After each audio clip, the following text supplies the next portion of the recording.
Iran যুদ্ধের কারণে আপনারা জানেন তেল ও গ্যাসের একটা সংকট তৈরি হয়েছে।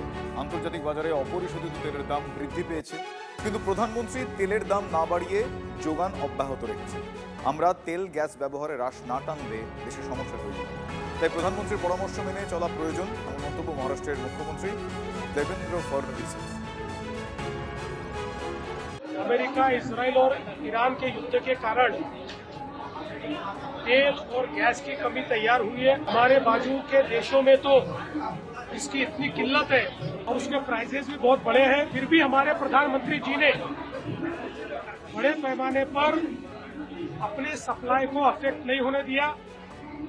हमको तेल गैस सब मिल रहा है, लेकिन अगर हम लोग इस तकलीफ को समझेंगे नहीं और इसका इस्तेमाल अगर ठीक ढंग से नहीं करेंगे तो मुझे ऐसा लगता है कि हमको भी किल्लत का सामना करना पड़ेगा।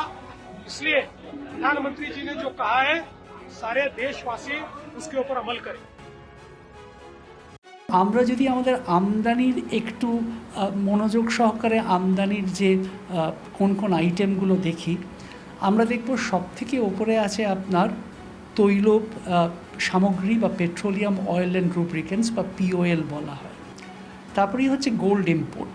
সুতরাং আমাদের ডলার দিয়েই সেগুলোকে কিনতে হয়। আপনি যদি আপনি এইগুলোর জন্য যদি বিদেশি মুদ্রার ব্যবহার না করেন, তাহলে আপনার অনেক দরকারি জিনিস করার জন্যে আপনি সেই বিদেশি মুদ্রার সঠিক ব্যবহার করতে পারবেন। আর আপনি যদি তৈল পদার্থ এবং যদি সোনা বা এই রকম ফরেন ডেস্টিনেশন ওয়েডিংয়ের জন্য করেন, তাহলে কি হবে, টাকা ওই যে মানে প্রেশাস বিদেশি মুদ্রাটা আছে, সেটা হয়তো অনেক কম দরকারি জিনিসে ব্যবহারও সেটা হয়ে যাবে, তার কারণ বিদেশি মুদ্রা একত্রীকরণ করতে সময় লাগে। দেশের স্বার্থে প্রধানমন্ত্রীর জ্বালানি সাশ্রয়ের পরামর্শ মানতে রাজি সাধারণ মানুষ, বলছেন তারা। শুনুন তাদের মুখে।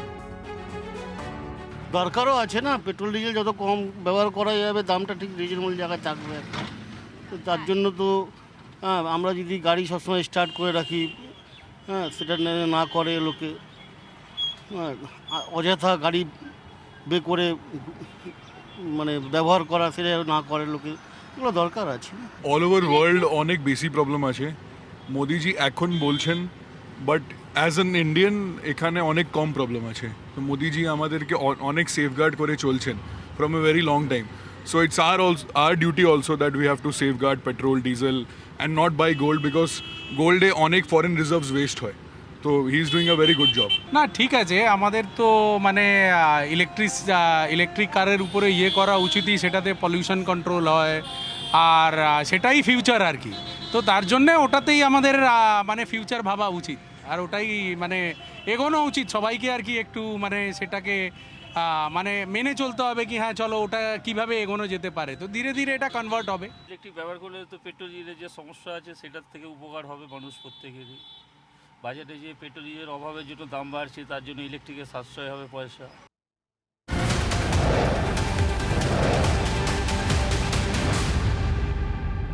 বিদেশি মুদ্রা সাশ্রয়ের জন্য কৌশলী বার্তা দিচ্ছেন প্রধানমন্ত্রী নরেন্দ্র মোদী। আরও বেশি সংযমী হওয়ার বার্তা দিচ্ছেন। তিনি বলছেন 1 বছর সোনা যাতে না কেনেন মানুষ। বিয়ে সহ অন্যান্য উৎসবে সোনা কম কেনার পরামর্শ দিচ্ছেন তিনি। সোনা আমদানি করতে বিপুল বিদেশি মুদ্রা খরচ হয়ে যায় দেশের, সে কারণেই সংযমী হওয়ার পরামর্শ প্রধানমন্ত্রীর।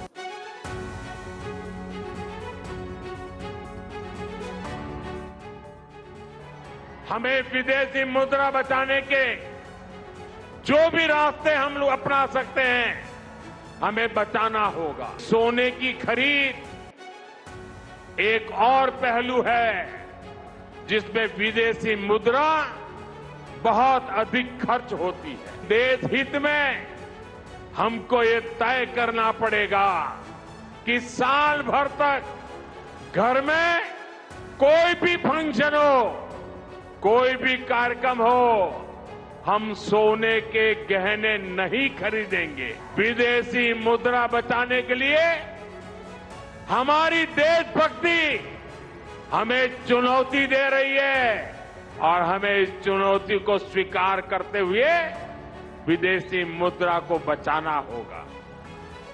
প্রধানমন্ত্রী নরেন্দ্র মোদী এর সঙ্গে এই সমস্ত সাশ্রয়ী ব্যবহারের ক্ষেত্রে তিনি আরও একটি কথা উল্লেখ করেছেন, যেমন সোনা কেনা, তার সঙ্গে সঙ্গে বিদেশ ভ্রমণেও হ্রাস টানতে বলেছেন প্রধানমন্ত্রী নরেন্দ্র মোদী।